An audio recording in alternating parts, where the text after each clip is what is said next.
Bonsoir.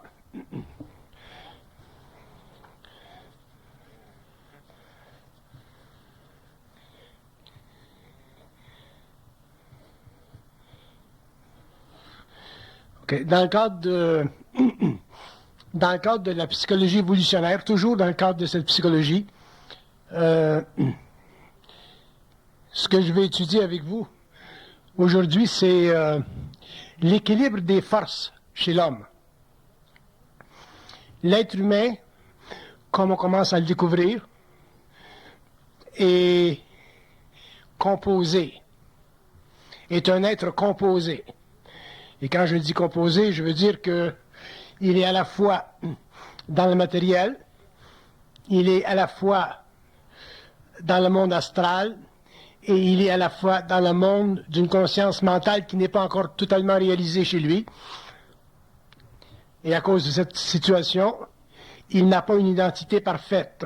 Mais dans la vie, au cours de son expérience, il s'aperçoit que lorsqu'il a à prendre des décisions, lorsqu'il a à changer une direction, lorsqu'il a à réagir, lorsqu'il a à agir, il est tiraillé, dans ce sens que sa conscience n'est pas parfaitement équilibrée. L'homme n'a jamais une conscience parfaitement équilibrée lorsqu'il prend conscience dans sa vie de certains événements, que ce soit la mort, que ce soit la joie, que ce soit la maladie, que ce soit le travail, que ce soit tout événement qui frappe sa conscience. Il ne sait pas comment parfaitement traité avec les événements, avec les incidents qui marquent sa conscience. Et à cause de ceci, l'homme n'est pas parfaitement à l'aise avec la vie. Mais ça fait partie de son évolution d'en arriver à être à l'aise, d'en arriver à pouvoir, à travers n'importe quel arrangement événementiel, pouvoir traiter avec ses dysfonctionnalités afin que lui, en tant qu'être, puisse toujours retomber sur ses jambes, toujours se découvrir à nouveau, toujours se prendre en main, ne jamais être affecté par la vie dans le sens d'une conscience inférieure. Et pour ça, ça demande qu'il ait une science suffisamment développée concernant la structure psychique de son moi. Alors nous avançons aujourd'hui à la fin du 20e siècle que l'homme est un être qui ne se connaît pas pour les raisons suivantes. Premièrement, parce qu'il n'est pas suffisamment intelligent de l'intelligence qui est en lui. L'homme ne connaît pas l'intelligence qui est en lui. Il n'a pas conscience de l'intelligence qui est en lui. Il n'est pas en communication avec elle. Il l'a subi à travers son mental inférieur, donc à travers ses pensées subjectives, mais il n'a pas le contrôle psychique de son moi. Comme il n'a pas le contrôle psychique de son moi, il n'est pas capable de manifester dans son expérience le pouvoir de sa volonté au-dessus ou au-delà de toutes les craintes qui sont dirigées vers son mental par les forces de sa nature planétaire, c'est-à-dire par les forces de son inconscient que l'on retrouve dans sa personnalité, dans l'agrégat de sa personnalité et dans la dysfonctionnalité psychique de son moi. Donc l'homme, techniquement, sur le plan matériel, est un être qui est toujours en voie d'expérience. Étant en voie d'expérience, il a très peu de temps dans la vie d'exprimer sa conscience totale. Il a très peu d'occasions de pouvoir réellement manifester globalement son être et devenir dans le monde, quel que soit son travail, quelle que soit sa fonction, quelle que soit sa relation avec le monde, devenir réellement un être intégral, c'est-à-dire une personne qui a la capacité d'influer sur le monde, à une échelle ou à une autre, mais de manière créative. Et comme l'homme n'est pas capable d'influer dans le monde, il n'est jamais capable de recevoir du monde une vibration qui lui indique qu'il est toujours un être de lumière, qu'il est toujours un être capable de créer un sentier, qui est toujours un être qui est à la fois intelligent et à la fois meneur d'hommes. Donc l'homme n'est pas un meneur d'hommes, il est mené par les hommes, il est mené par les événements créés par les hommes, mais il est absolument sans puissance parce qu'il n'est pas capable de résoudre les conflits intérieurs de sa conscience planétaire qui font de lui un être expérimental, qui font de lui un être existentiel, qui n'est pas capable de savoir parfaitement, toujours, à chaque instant de sa vie, qu'il est en voie d'évolution en dehors d'une programmation planétaire. Il est toujours en voie d'expérience, il est toujours en voie d'expérience à l'intérieur d'une programmation, il n'est jamais libre, il n'est pas capable de casser, de fracasser le moule qui lui a été imposé par la naissance. Il n'est pas capable de se projeter à l'extérieur de la mémoire de sa race. Il n'est pas capable de savoir ce que les hommes ne savent pas. Il n'est pas capable de connaître ce que les dieux lui cachent. Il n'est pas capable d'être intégral, c'est-à-dire un être réellement unifié à sa source, en fusion, en conscience et en puissance vibratoire. Donc l'homme sur la terre fait réellement piètre figure, et à cause de ceci, il est voué pendant des siècles et des siècles à supporter une condition d'évolution qui ne réfléchit pas réellement sa noblesse, mais qui fait simplement donner à son inhumanité une plus grande démesure de sa réalité non expérimentée. Donc, pourquoi? Parce que l'homme ne connaît pas et ne sait pas comment traiter avec le déséquilibre de ses énergies. Il est évident que lorsque quelqu'un dans votre famille meurt, vous vivez un choc. Il est évident que lorsque vous perdez votre travail, vous vivez un choc. Il est évident qu'à partir du moment où vous vous levez le matin dans la vie, vous vivez des chocs, une suite de chocs durant la journée, durant la semaine, durant le mois. Et ces chocs s'accumulent pendant des années et vous ne savez pas traiter avec eux, de sorte que vous êtes psychiquement constamment affligé par ces chocs. Et au cours des années, qu'est-ce qui se produit? Vous perdez confiance en vous-même, c'est-à-dire que, dans le sens pragmatique du terme, vous perdez votre capacité d'être libre. Et à partir du moment, sur une planète expérimentale, où l'homme perd sa capacité d'être libre, il est à ce moment-là, où il est forcé à ce moment-là, soit de vivre à l'intérieur des cadres qui lui sont imposés par la mémoire de la race, ou il est obligé de vivre totalement à l'intérieur de sa mesure. Donc, il ne peut jamais vivre à l'extérieur de lui-même. Il ne peut jamais exprimer la grandeur de lui-même. Il ne peut jamais sentir son infinité parce que il est trop affecté par le déséquilibre de ses forces internes lorsqu'il est affecté dans la vie. Vous ne trouverez jamais que vous soyez dans un pays ou dans un autre, dans une relation ou dans un autre, vous n'aurez jamais sur la Terre le bonheur parfait. Ça n'existe pas, parce que la Terre, c'est une planète expérimentale. Et le bonheur parfait, c'est une illusion. C'est une illusion créée par les poètes. Le bonheur parfait, ça n'existe pas. D'ailleurs, c'est une impossibilité sur le plan matériel pour la simple raison que la conscience des cellules est constamment séparée du corps cellulaire intégral de la conscience lumière de l'homme, que j'appelle le corps éthérique. Donc, c'est impossible sur le plan matériel pour l'homme de vivre une vie totalement agréable parce que, sur la Terre, l'homme est voué à subir pendant 50 ans, 60 ans, 70 ans, le flux et le reflux de ces énergies internes que j'appelle les forces de l'âme. Donc, tant que l'homme n'a pas le contrôle sur les forces de l'âme, il ne peut pas avoir l'équilibre de ses énergies et il ne peut pas être, sur le plan matériel, un candidat intégral pour l'unification de ces principes qu'on appelle l'homme nouveau.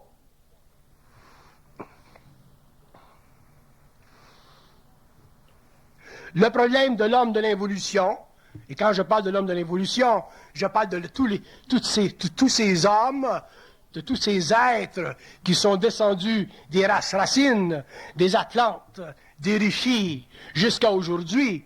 Je parle de ces hommes qui ont, pendant des siècles et des siècles, mené des vies totalement obscurantistes, totalement allant à l'encontre de leur réalité. Pourquoi?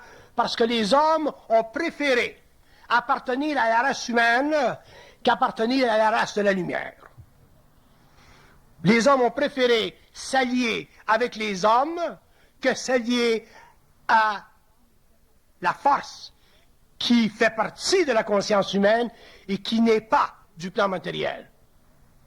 Les hommes ont toujours préféré chercher dans la grande ambiance humaine planétaire, qu'ils soient indiens, qu'ils soient chinois, qu'ils soient hindous, qu'ils soient catholiques, qu'ils soient protestants, islamistes, hébreux, les hommes ont toujours cherché le repos de leur âme, le calme de leur esprit, dans des conditions qui ne font pas partie de l'évolution, mais dans des conditions qui font partie de l'imposition de mensonges absolument vastes que l'on découvrira un jour comme étant le mensonge cosmique, c'est-à-dire une politique d'échéance établie par les maîtres du temps pour établir sur la conscience de l'homme un certain contrôle, jusqu'à ce que l'homme un jour puisse en arriver à contrôler par lui-même ses propres énergies et avoir dans le temps la mesure de sa maîtrise, la mesure de son pouvoir, autant sur les forces élémentaires que sur les forces qui font partie de sa programmation naturelle.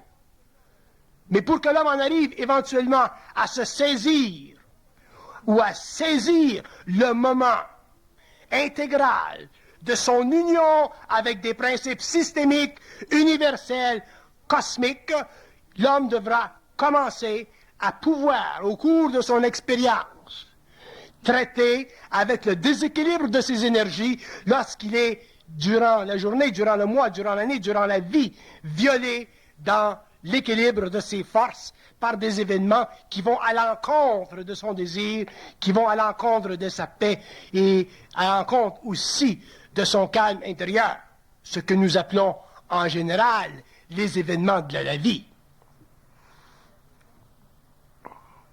Il y a des gens qui me demandent souvent comment se fait-il que des hommes comme nous ne peuvent pas avoir la paix? Comment se fait-il que des hommes comme nous soient encore dans la survie? Comment se fait-il que des hommes comme nous ne puissent pas vivre des vies totalement libres de cette programmation planétaire? Et ma réponse est très simple, c'est que ce n'est pas ce qui vous frappe dans la vie qui est important, c'est comment vous réagissez à ce qui vous frappe dans la vie. Et si vous croyez, pour une raison ou une autre, que vous soyez prêtre ou laïque, que vous soyez pauvre ou riche, que vous soyez politique ou non, si vous croyez que dans la vie, il vous sera donné de vivre des expériences qui vous protégeront contre la sueur de votre front, vous avez des illusions. Parce que la vie n'est pas faite pour protéger l'homme. La vie n'est pas faite pour le garder en dehors pour le garder dans le calme. La vie est faite pour tester son âme, pour tester le flux et le reflux de ses énergies fondamentales qui sont à la base même de son questionnement existentiel. L'homme est fait de deux natures. Il est fait d'esprit, il est fait d'âme, il est fait de matérialité. La matérialité, je ne la compte pas parce que déjà, nous y sommes déjà soumises. Mais l'homme est fait d'âme. Et comme l'homme est fait d'âme, il est sous l'effet de sa mémoire. Être fait d'âme veut dire vivre sous l'effet d'une mémoire quelconque. Si l'homme était fait d'esprit, il ne vivrait pas de mémoire. Dans l'esprit, il n'y a pas de mémoire. Dans l'esprit, il y a vibration. Dans l'expression de la vibration, il y a le feu cosmique. Dans l'expression du feu cosmique, il y a le rayon de la création.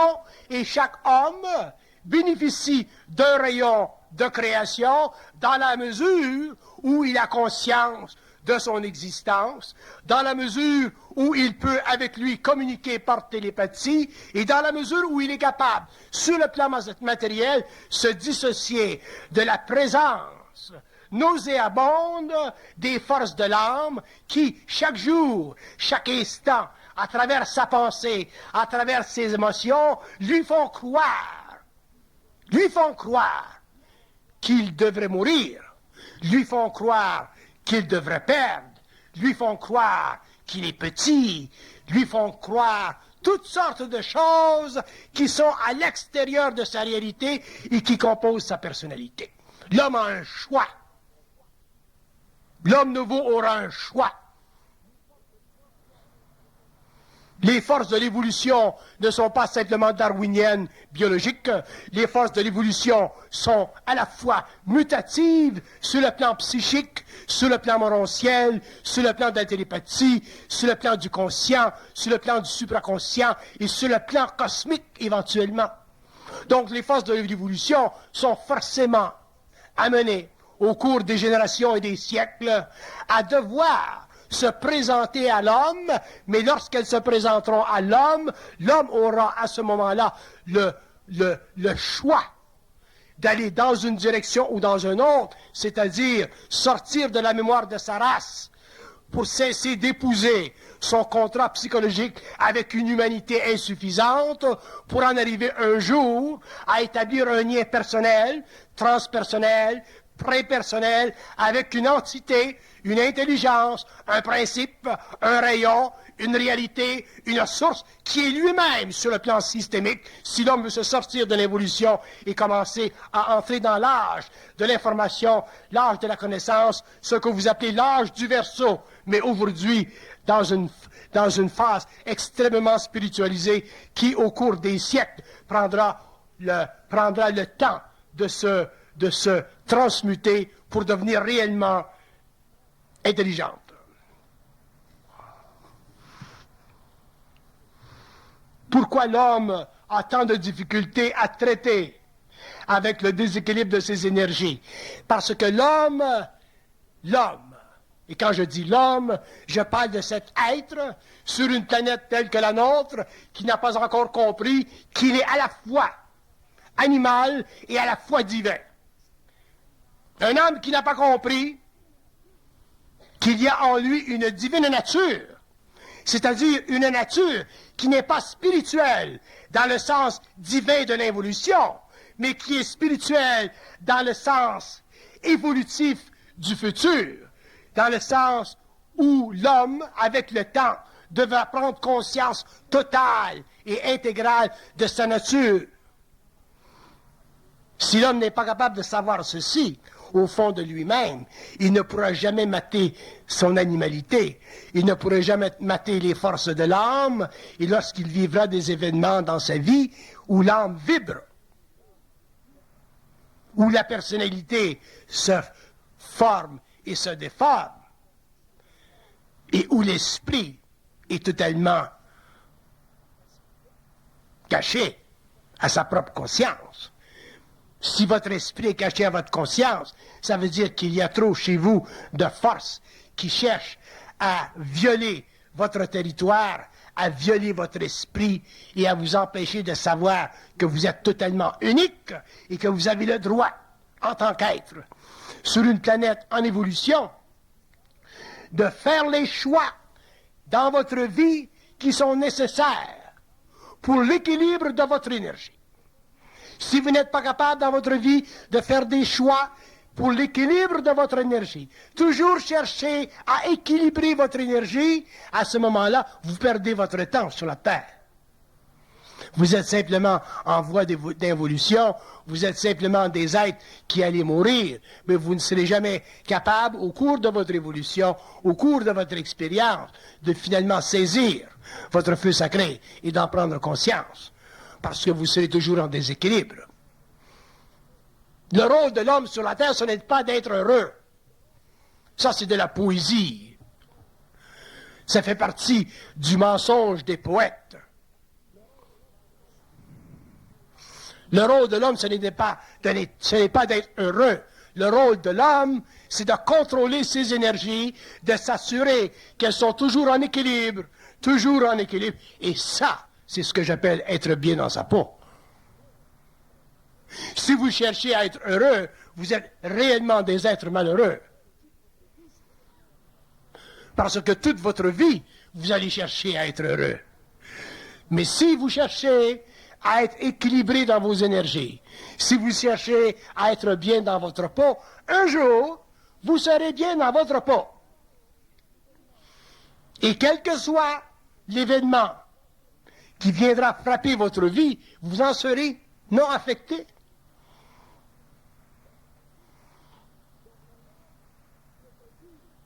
Donc un homme qui se fait dire par sa civilisation, il faut à tout prix chercher à être heureux dans cette vie, c'est un homme qui se fait mentir par sa race. Mais dans la nouvelle évolution, dans cette race nouvelle, dans cette 6e race, racine, on ne parlera pas d'être heureux, de chercher à être heureux. On parlera d'être bien dans sa peau. Et lorsqu'un homme peut traiter avec les événements divers de la vie, la mortalité, la maladie, la perte d'emploi, la perte de support matériel, événements qui sont toujours temporaires, à ce moment-là, il est capable d'être bien équilibré parce qu'il sait traiter avec la vie et il se libère automatiquement de sa programmation. Donc le rôle de l'homme sur la terre, c'est de se libérer de sa programmation. Ce n'est pas d'être heureux. C'est une connerie de se faire dire qu'on doit être heureux lorsqu'on sait que pendant toute une vie, on ne peut pas l'être heureux. Ça nous donne quoi d'être quelque chose si on ne peut pas le garder? Ça nous donne quoi? Ça nous donne rien.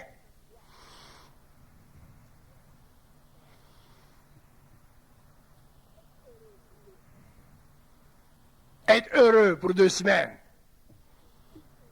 ça nous donne quoi?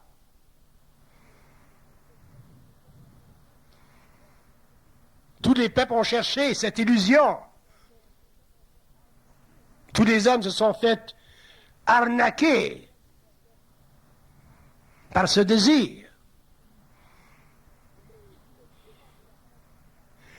Mais vous ne pouvez pas vous attendre à ce que la race vous dise, mais vous deviez d'abord être bien dans votre peau. Parce que la race sait.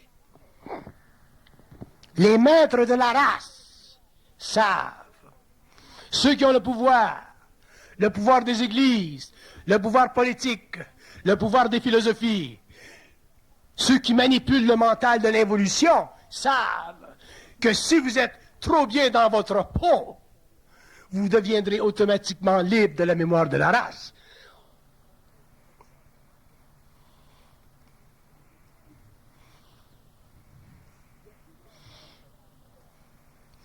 Le plus grand piège de l'homme moderne, de l'homme de l'évolution, la plus grande illusion de l'homme de l'évolution, ce fut la mémoire de la race.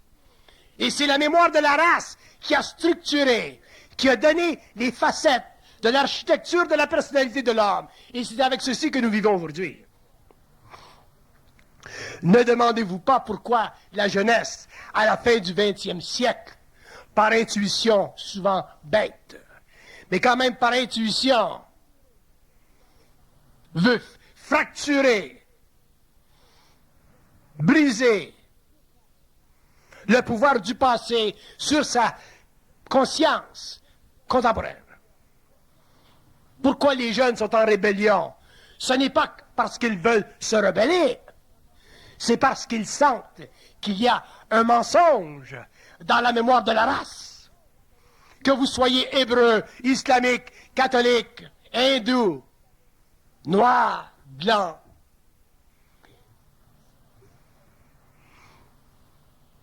Et la jeunesse sent ceci.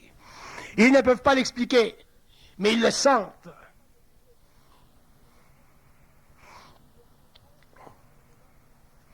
Et nous revenons constamment à la mémoire de la race.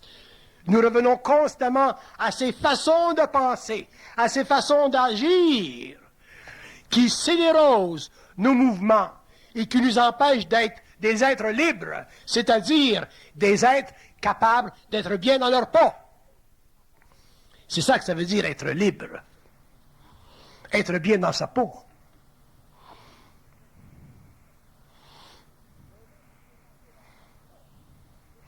Un homme qui n'est pas bien dans sa peau n'est pas libre, même s'il professe la liberté.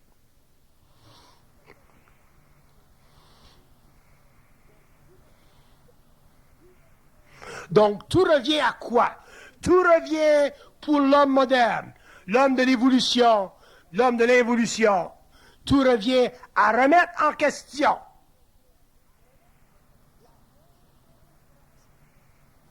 la moindre des craintes qui l'empêche d'être bien dans sa peau. Donc, tout revient à quoi? Tout revient finalement à la capacité décisionnelle de l'être. Ce qui manque le plus chez l'être humain, c'est la capacité de prendre des décisions pour lui-même. Et quand je dis pour lui-même, je ne veux pas dire contre l'humanité. Je dis pour lui-même des décisions parfaitement intelligentes. L'homme a beaucoup de difficultés à faire ceci. Pourquoi? Parce qu'il a peur de se tromper.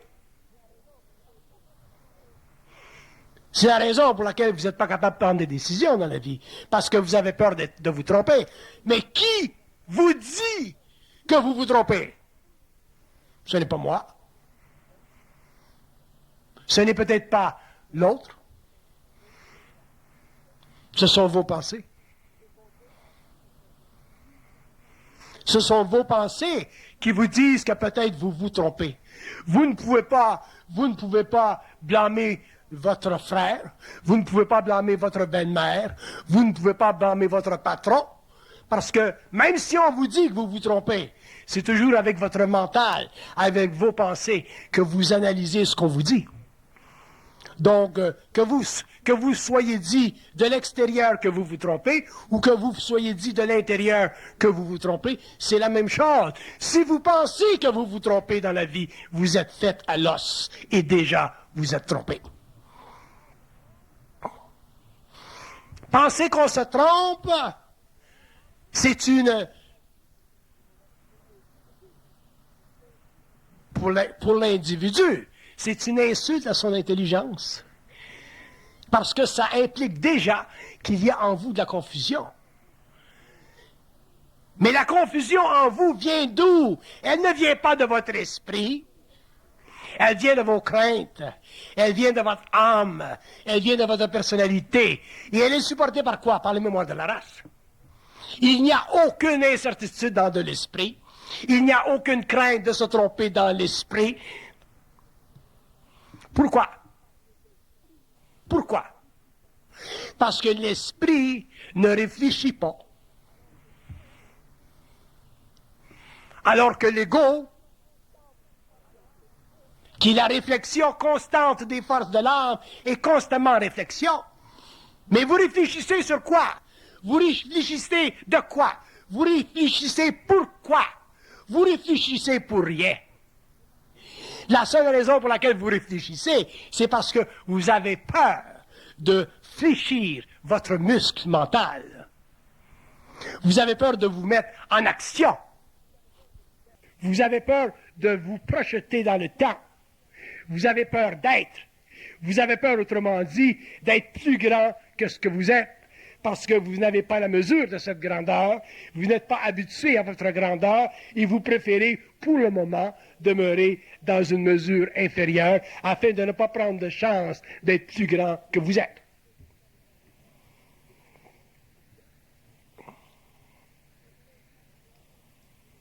Je connais une femme qui va s'acheter des souliers, et chaque fois qu'elle s'achète des souliers, elle revient à la maison. Au magasin, elle aime les souliers, mais rendue à la maison, elle doute de ses souliers.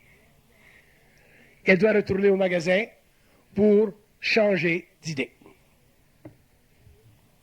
Elle n'est pas capable de prendre une décision nette sur une paire de souliers. Donc, si vous n'êtes pas capable de prendre une décision nette sur une paire de souliers, comment allez-vous prendre une décision nette sur votre vie, la direction de votre vie?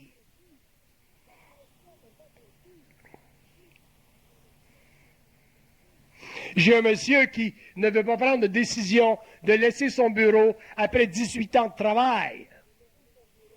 Je dis, pourquoi vous ne prenez pas de décision? Ben, il dit, parce que je ne sais pas comment ça va aller. J'ai quand même 18 ans de travail, un autre 6 ans et je suis retiré. Mais j'ai dit, vous êtes bien comme ça? Il dit, non, je ne suis pas bien comme ça. Mais j'ai dit, alors à ce moment-là, c'est la faute de qui? Ben, il dit, c'est le système. Il dit, on me promet quelque chose dans 6 ans, je me retire. Je ne veux pas laisser tout ça dans les airs. Il ne peut pas prendre de décision. J'ai dit, qu'est-ce que c'est le problème avec votre travail? Il dit, il me rend malade. J'ai dit, dans 6 ans, vous n'aurez pas assez en vie pour récupérer ce qu'on vous promet.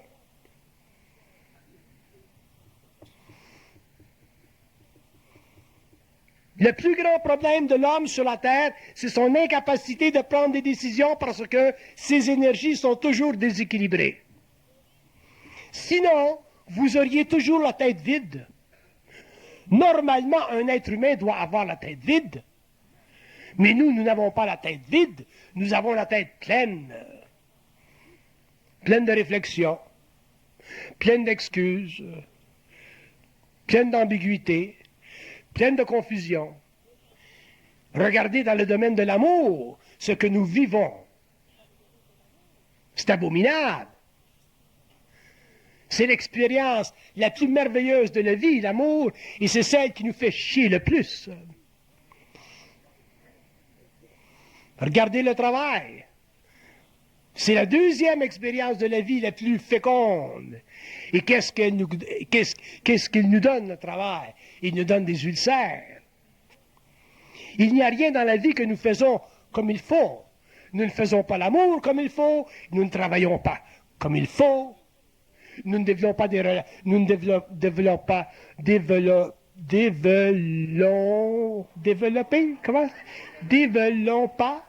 comment on dit? En tout cas, you know what the fuck I mean? Parce que nous ne faisons rien comme il faut.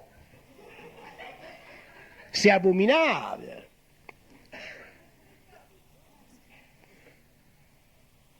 Nous avons tellement peur d'être seuls à prendre des décisions par nous-mêmes que nous sommes obligés toute notre vie d'aller un petit peu à l'extérieur de nous-mêmes pour demander l'opinion des autres avant de prendre une décision.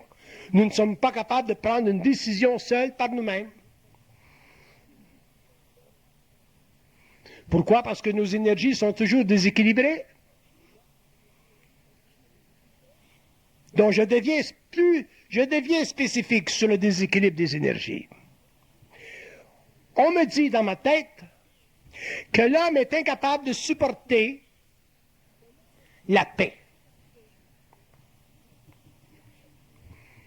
Nous ne sommes pas capables de supporter la paix. Nous voulons la paix.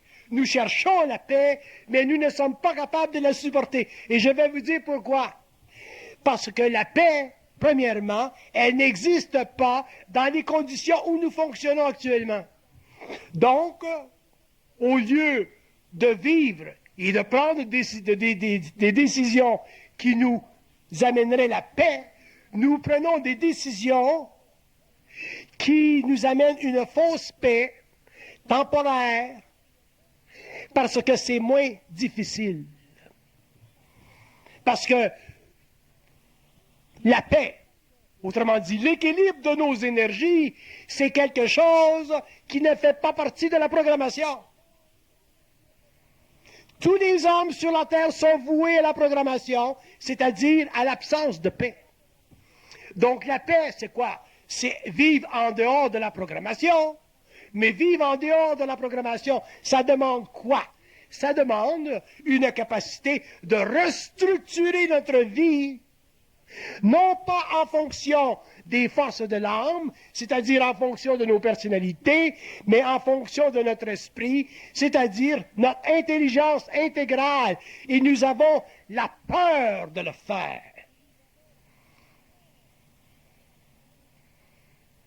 Nous avons la crainte de le faire. Parce que nous n'avons jamais, au cours de notre existence, entré dans un territoire, dans une expérience de vie, dans un niveau de vie où nous étions seuls à juger de notre mesure, sans l'apport, sans le support de la mémoire de la race.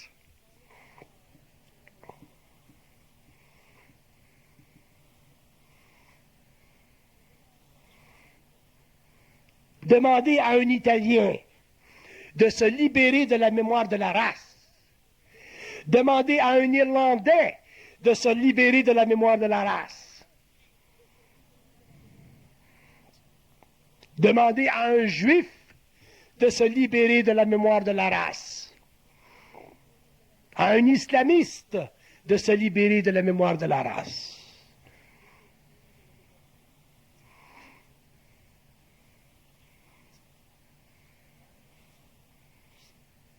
À un hindou.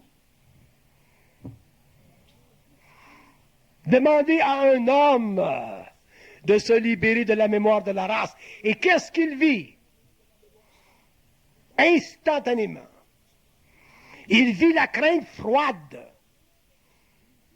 de prendre des décisions qui risquent temporairement, psychologiquement, de le saturer avec l'inquiétude, avec la confusion, avec le doute.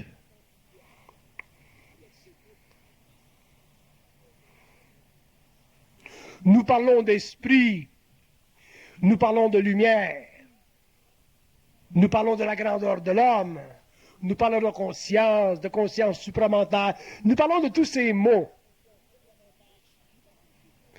Mais nous n'avons aucune notion de ce que veut dire réellement l'homme. La lumière de l'homme, la puissance créatrice de l'homme, la conscience de l'homme, l'évolution de l'homme, l'individualité de l'homme, l'individuation de l'homme. Nous n'avons aucune notion de ceci. Parce que, pour entrer dans ce territoire, dans cette nouvelle évolution, dans ce nouveau terrain psychique, dans cette nouvelle conscience, nous serons obligés, bon gré mal gré, d'éteindre les chandelles de l'évolution. Et nous avons peur de ceci, parce que nous avons peur de nous tromper. Et pourquoi les hommes ont peur de se tromper? Parce que les hommes n'ont pas suffisamment conscience de leur puissance, de leur support et de leur lien avec l'invisible. Si les hommes avaient conscience de leur lien avec l'invisible, les hommes n'auraient aucun problème face à la crainte de se tromper. Parce qu'un homme conscient, ça ne se trompe pas.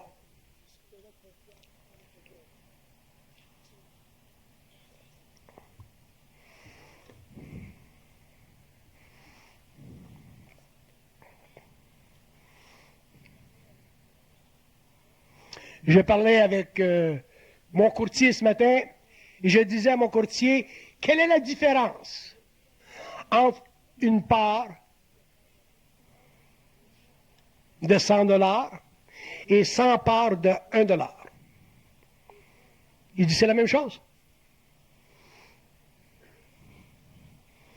J'ai dit, vous dites qu'une part de 100 $, c'est la même chose que 100 parts de 1 $. Il dit, oui, c'est la même chose. Et je lui ai dit, c'est pas la même chose. Parce que si vous avez une part de 100 $ et que vous attendez de faire 100% de profit, pour que la part de 100 $ passe à 200 $, ça va être beaucoup plus long que 100 parts d'une dollar, 100 parts à 1 $ de passer à 2 $. J'ai dit c'est psychologique. Sur le papier, c'est la même chose. En comptabilité, c'est la même chose. Mais psychiquement, ce n'est pas la même chose.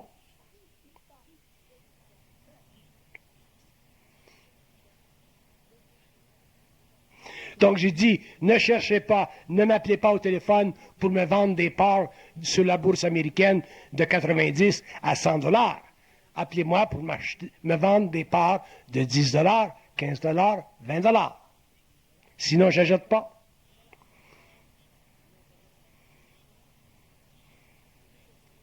Au bout du fil, il est demeuré muet.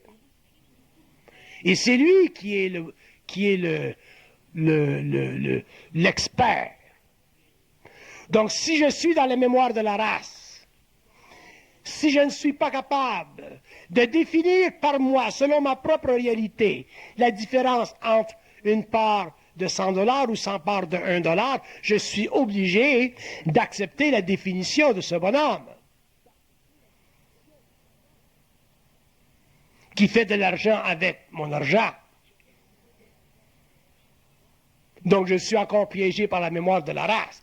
Et nous faisons ceci à tous les jours de notre vie. Nous ne sommes pas capables de prendre des décisions.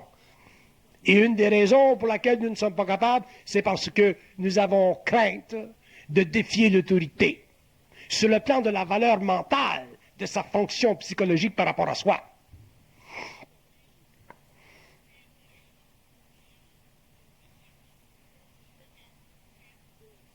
Si l'homme n'est pas capable de, par sa propre vibration, établir avec une parfaite certitude sa conscience, donc son savoir, par rapport à une valeur ou à une autre, il est obligé, à ce moment-là, de substituer ce qu'il sait pour ce qu'un autre veut le faire prévaloir. Et il fait déjà une erreur. Et nous faisons constamment dans notre vie ces erreurs parce que, au cours de notre évolution, nous passons notre temps à nous adapter à ce que les autres nous disent, à ce que les autres pensent, au lieu de prendre en main ce que nous sommes, c'est-à-dire des voyageurs dans le temps, qui sont très bien doués pour la décision.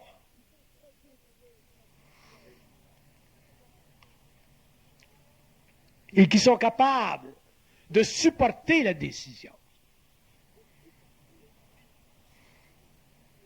C'est seulement dans ce temps-là que nous sommes libres des conflits intérieurs. Si vous vivez mentalement par rapport aux hommes, par rapport aux valeurs de l'homme, de l'humanité, de l'évolution, vous serez toujours débalancé dans vos énergies. Le rôle de l'humanité, ce n'est pas de lancer l'homme dans son propre espace. Le rôle de l'humanité, ce n'est pas de libérer l'homme de son inconscience. C'est de créer en lui suffisamment de déséquilibre, de confusion, pour qu'il continue à appartenir à la mémoire de la race. L'humanité, c'est la matérialisation sur la terre du monde des morts. C'est la matérialisation sur la terre des forces de l'âme, des forces astrales. L'humanité n'a rien à voir avec la conscience morocielle systémique. C'est un autre temps, ça.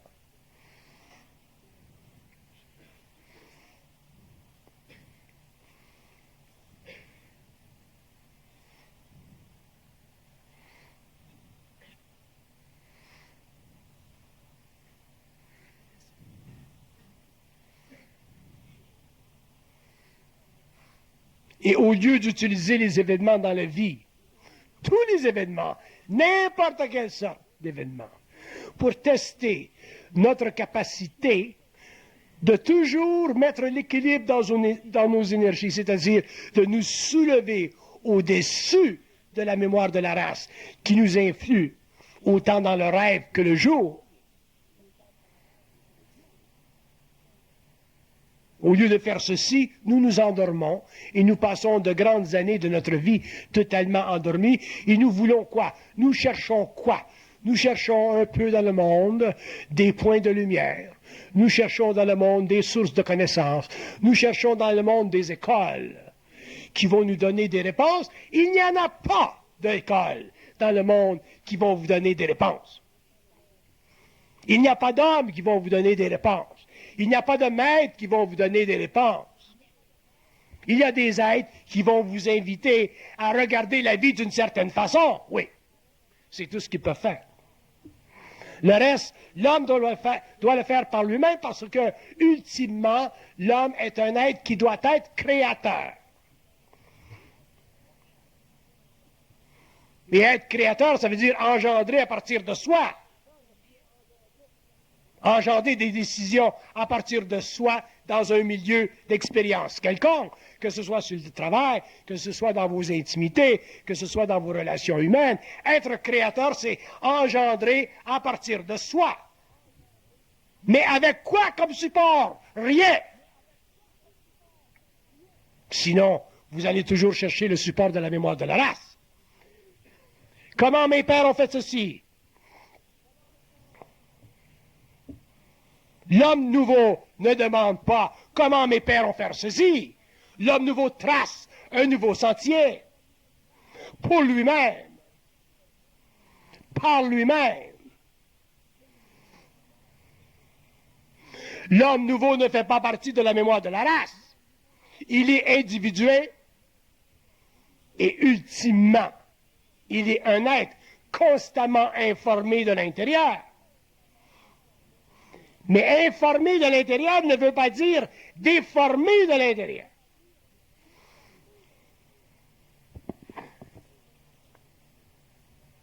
Informé de l'intérieur veut dire avoir une conscience vibratoire suffisamment souple pour savoir que nous avons raison en tant qu'individu. Au-dessus et au-delà de ce que la mémoire de la race nous présente comme alternative. Sinon, vous n'avez aucune individualité.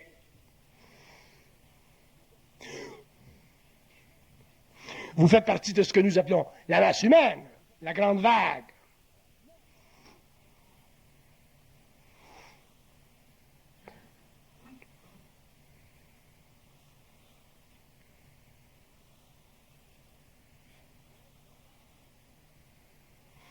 Donc, il y a une suite, une chaîne d'événements dans votre vie qui vous confrontent tous les jours.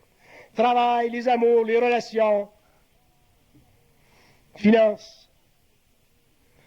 Mais ces événements-là dans la vie qui vous confrontent sont justement les événements dont vous avez de besoin et qui sont à votre mesure pour tester jusqu'à quel point vous pouvez vous libérer de la mémoire de la race et équilibrer constamment vos énergies pour que dans le milieu, dans le fracas de la vie, vous soyez toujours dans un centre calme.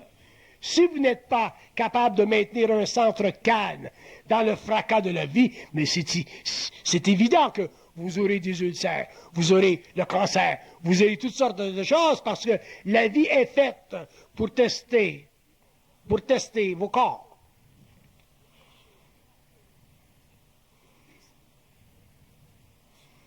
Mais si l'homme peut maintenir l'équilibre de ses énergies dans tout ce fracas d'événements, à ce moment-là, il commence déjà à prendre conscience. Il n'a plus besoin de personne. Il commence à être son propre maître. Il peut commencer même lui-même à dicter comment la vie doit être vécue par un être qui sait reconnaître d'où il est et où il s'en va. Mais si vous cherchez l'équilibre de l'extérieur, que ce soit dans le pouvoir de la politique, que ce soit dans la finance, ou dans l'amour, vous avez des illusions.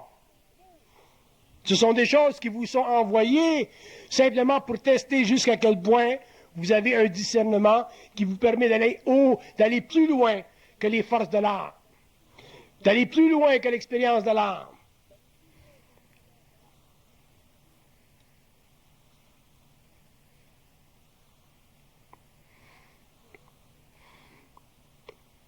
Si je vais par la voie intérieure et que je demande quel est le plus grand problème de l'homme moderne, il ne sait pas comment dompter son âme. Ce qu'il veut dire, c'est qu'il ne sait pas comment traiter avec son âme.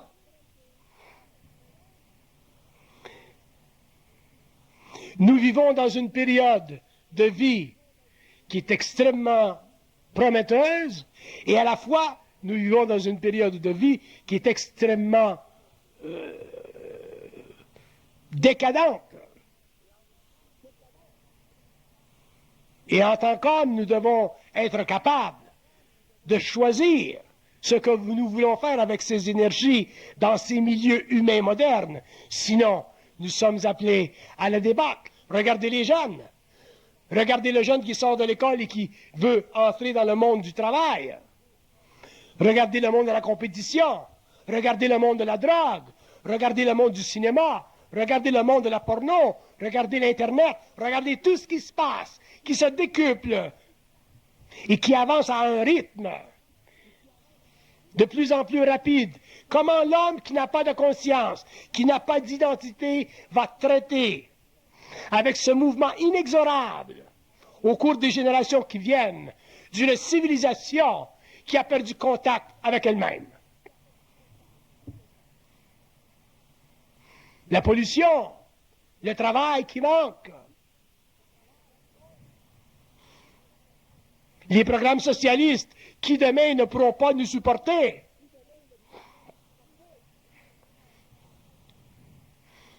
Les gouvernements ont promis à l'homme, mais ils ne peuvent plus délivrer. Tout le monde veut quelque chose pour rien. Et vous, en tant qu'individu, dans ce mouvement inexorable,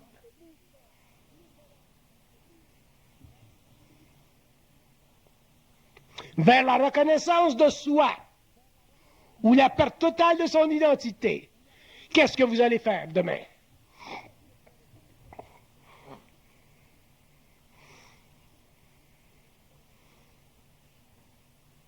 Les notions des années 50 ne sont plus valables. Dans 20 ans, les notions de 95 ne seront plus valables. Le monde est en flux. Éruption volcanique.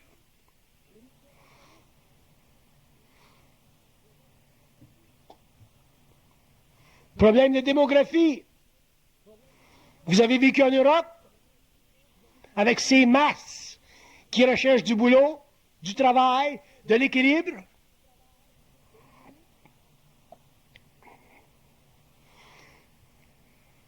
Vous avez vécu en Afrique avec ces peuples qui se cherchent une identité économique et nationale.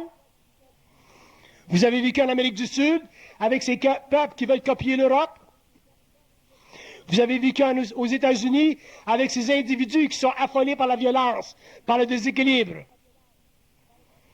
et maintenus en respiration simplement par la télé et les histoires d'Hollywood. Vous avez vécu au Canada, ce grand pays qui n'a pas de couilles. Vous avez vécu en Asie, ces peuples qui veulent copier l'Europe et l'Amérique, mais à leur mesure, selon leurs paramètres. Il y a des forces dans le monde qui vont écraser l'homme. La communication, la télécommunication, la surinformation, la surabondance de tout, qui créera un jour même la déflation des valeurs. Mais qu'est-ce que vous allez faire, vous, en tant qu'individu, dans un milieu qui n'est plus capable de se corriger? Qu'est-ce que vous allez faire dans un milieu qui devient tellement complexe que même les hommes ne savent plus comment le corriger?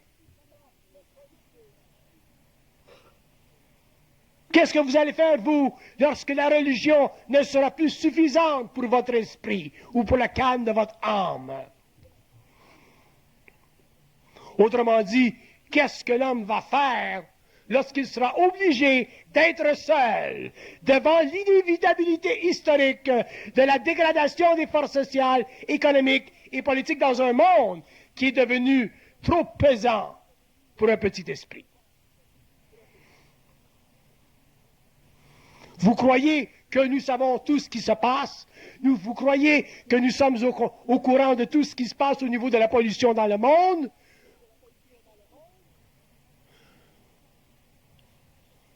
On n'a même pas voulu présenter totalement le programme de Cousteau concernant la pollution des mondes, la pollution des mers.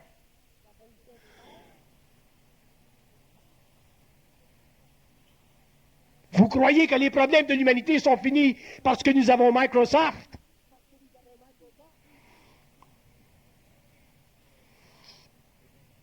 L'homme sera forcé un jour de revenir à son individualité, de gratter la terre noire de sa conscience cachée sous les débris de sa civilisation. Qu'il soit asiatique, africain, Amérique du Sud, américain, canadien, c'est sans importance.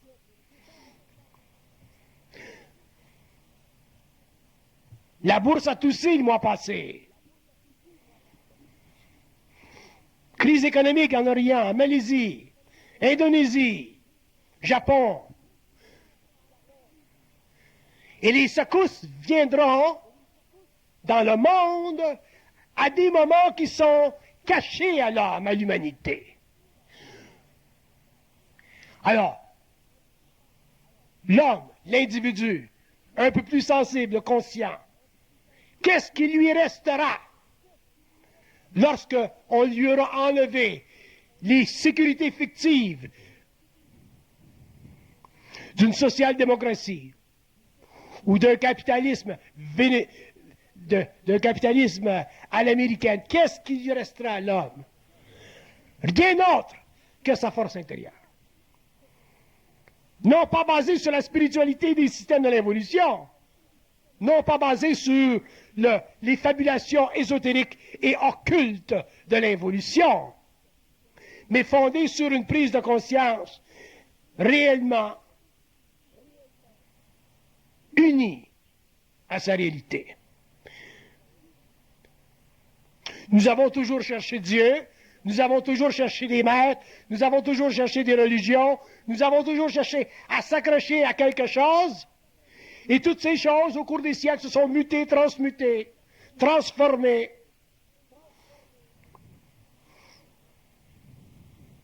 Et nous allons découvrir un jour qu'il y a, dans la conscience de l'homme, chez l'homme, des territoires vastes, systémiques, non conquis, reliés entre eux par une télépathie universelle, c'est-à-dire un système de communication qui ferait de l'Internet un jeu d'enfant.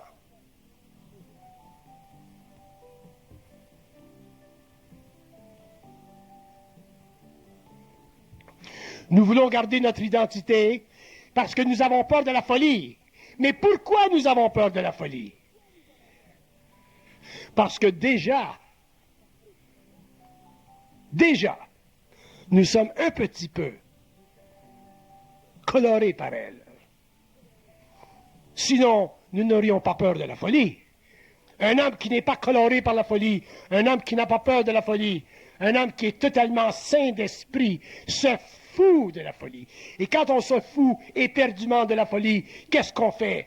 On communique facilement avec les dieux, avec les forces, avec la lumière, avec cette chose qui est en soi et qui fait partie de notre patrimoine, qui fait partie de notre réalité, qui fait partie de notre réalité composée, qui fait partie de cet aspect de la nouvelle conscience qui viendra sur la Terre réellement donner à cette planète un nouveau visage au cours de l'évolution, pendant des siècles.